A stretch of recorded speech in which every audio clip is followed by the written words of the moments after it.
Dua ayat yang paling banyak membuat para sahabat nangis. Ternyata air matanya para sahabat itu paling banyak jatuh kalau mereka membaca surat Hud, 2 ayat 15 dan 16. Kana yuridul hayatad dunya wa zinataha nuwaffi ilaihim a'malahum fiha wa hum fiha la yubkhasun. Orang yang kemudian menginginkan dalam kehidupan dunia itu dunia, kami akan berikan dunia kepadanya dan tidak dikurangi. Orang akhi sholat niatnya untuk proyek, dikasih proyek sama Allah, nggak dikurangi sama Allah.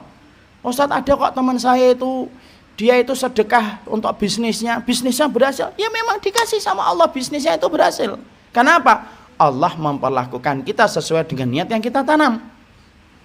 La yubkhasun, tidak dikurangi oleh Allah.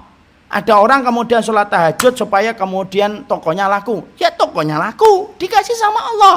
Dan Allah mengatakan apa? Allah menyampaikan, kami kasih sesuai dengan apa yang mereka inginkan dari dunia itu, dan kami tidak mengurangi sesuai dengan apa yang mereka usahakan. Itu kata Allah.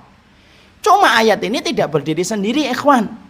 Ayat ini disambung dengan ayat yang ke-16. 16-nya apa? Ulaika alladziina laysa lahum fil akhirati ilan nar wa habita ma sana'u fiha wa batilum ma kanu ya'malun.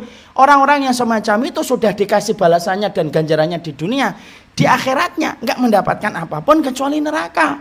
Sia-sia apa yang mereka lakukan, batil atas apa yang mereka usahakan. Jadi kalau ada orang kemudian sholatnya untuk mendapatkan kesuksesan dalam bisnis, bisa jadi nanti ketika di pengadilannya Allah timbangan ditegakkan, pengadilan Allah sudah mulai dijalankan, loh kok sholat saya tidak ada yang cantel itu di dalam timbangan saya ya Allah, loh sholat saya kemana? Allah jawab, nah sholat kamu kan untuk proyek, dan aku sudah jadikan proyek kamu berhasil kan. Saya dakwah tiap hari, kok nggak ada ini? Bukan niat pertama kamu untuk dakwah itu kan untuk cari kekayaan. Sudah aku kayakan kan dirimu dengan apa yang kamu kemudian terima. Loh saya sholat duha tiap hari. Allah jawab, loh sholat duhamu itu kan supaya kemudian ketika kamu lagi merintis bisnis, bisnismu sukses. Lu kan sudah aku jadikan bisnis kamu sukses di dunia. Emang kamu lupa kamu ini sukses dalam bisnisnya ketika di dunia? Allah itu berinteraksi sesuai dengan niat yang kita tanam, ikhwan. Kalau antum kemudian puasa sunnah, antum sholat tahajud dan lainnya itu supaya kemudian antum mendapatkan sekeping dari kenikmatan dunia, dikasih sama Allah. Tapi ingat ya, di akhiratnya nggak dapat apa-apa. Kenapa? Sudah disegerakan oleh Allah di dunia.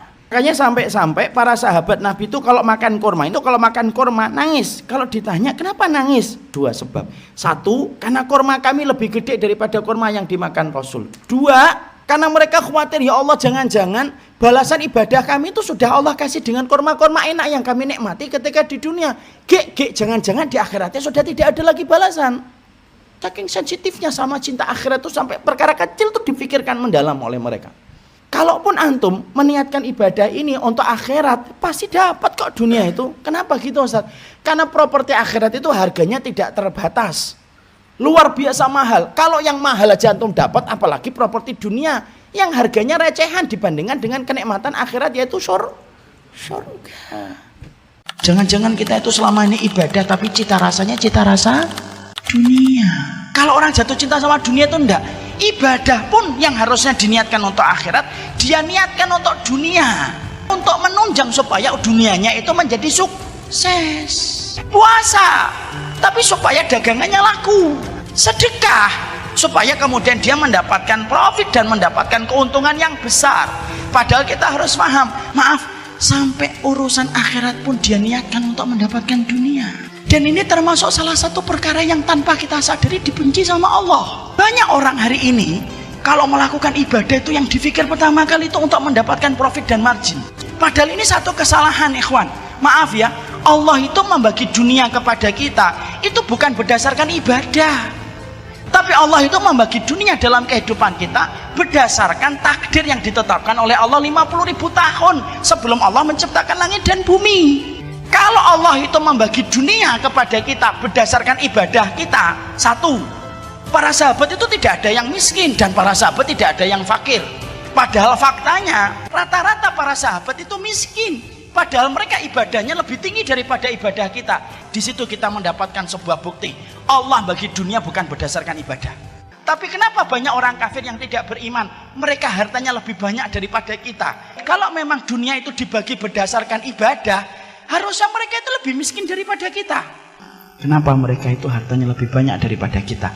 Di situ kita menjumpai bahwasanya Allah itu membagikan dunia bukan berdasarkan ibadah, tapi berdasarkan takaran takdir.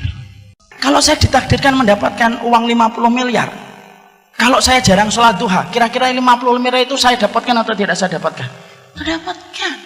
Jadi ternyata sholat duhanya kita itu tidak ada kaitannya dengan dunia. Urusan tahajud kita itu tidak ada kaitannya dengan materi. Tapi ternyata urusan akhirat kita itu ditopang dengan ibadah kita di dunia ini untuk mendapatkan akhirat. Innamal a'malu binniyah. Segala sesuatu itu tergantung niatnya.